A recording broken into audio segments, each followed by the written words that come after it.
people have hobbies and you'd never know it, perhaps like stamp collecting. Others do things you can't help but notice. You know, such as the case of the Davis teacher that Jonathan Munn introduces us to in tonight's California Postcard. A man who has more than just a passing interest in bicycles. Sure, anybody can go for a ride on a bicycle, but why would you want to do that when you can go for a ride on a quadricycle? Meaning, of course, a cycle with 4 wheels as opposed to 2, and not to be confused with a pedicab, which looks similar but is actually a tricycle and isn't quite as strenuous to ride as the contraption that used to be a stationary rowing machine and now lets you exercise while on the go.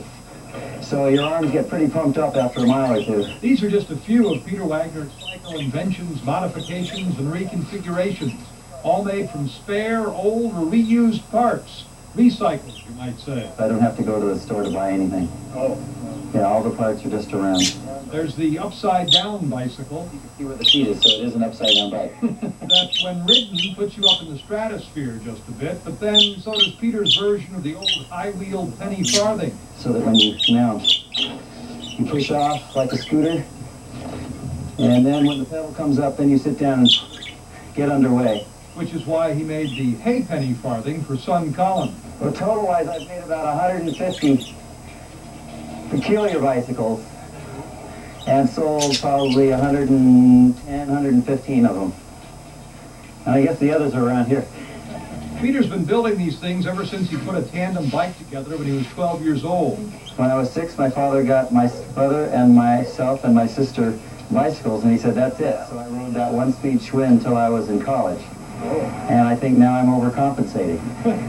There are the recumbent models, for those who like to be close to the ground. And what could be better on a Sunday afternoon than pedaling along on the family tandem? As Peter's wife, Lynn, puts it, Sometimes we look like a parade.